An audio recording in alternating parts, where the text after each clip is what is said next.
بچوں، پچھلے حصے میں ہم نے دیکھا کہ حضرت یعقوب علیہ السلام کے بیٹے نصیحتوں پر عمل کرتے ہوئے مصر پہنچے۔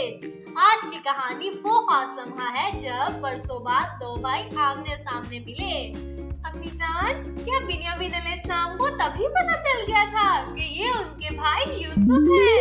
نہیں بیٹا، حضرت یوسف علیہ السلام نے بنیامین علیہ السلام کو ایک الگ کمرے میں بلایا اور آہستہ سے انہیں بتایا۔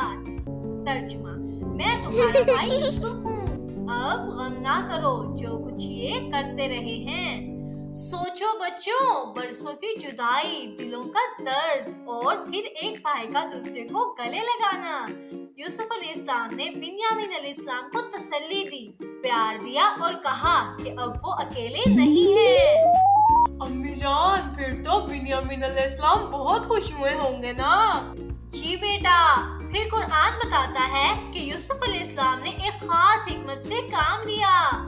ترجمہ: جب انہوں نے ان کا سامان تیار کیا تو یوسف علیہ السلام نے بادشاہ کا کٹورا اپنے بھائی کے سامان میں رکھ دیا۔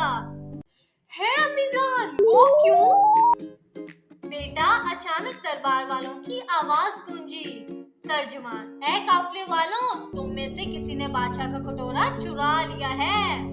لیکن امی جان، انہوں نے تو نہیں چرایا تھا نا؟ بالکل بیٹا، ان میں سے کسی نے بھی بادشاہ کا کٹورا نہیں چرایا تھا، لیکن حضرت یوسف علیہ السلام اپنے بھائی کو اپنے پاس روکنا چاہتے تھے، اس لیے انہوں نے ان کے سامان میں کٹورا ڈال دیا تاکہ وہ شام کے تحت مصر میں رک سکیں۔ بھائیوں نے پلٹ کر کہا۔ ترجمہ: اس کی طرف متوجہ ہو کر کہنے لگے، تمہاری کیا چیز گم ہو گئی ہے؟ درباریوں نے کہا۔ ترجمہ: انہوں نے کہا، ہمیں بادشاہ کا کٹورا نہیں ملتا، جو اسے لائے گا ایک اونٹ بھر کا غلہ پائے گا اور میں اس کا ضامن ہوں۔ بھائیوں نے جواب دیا۔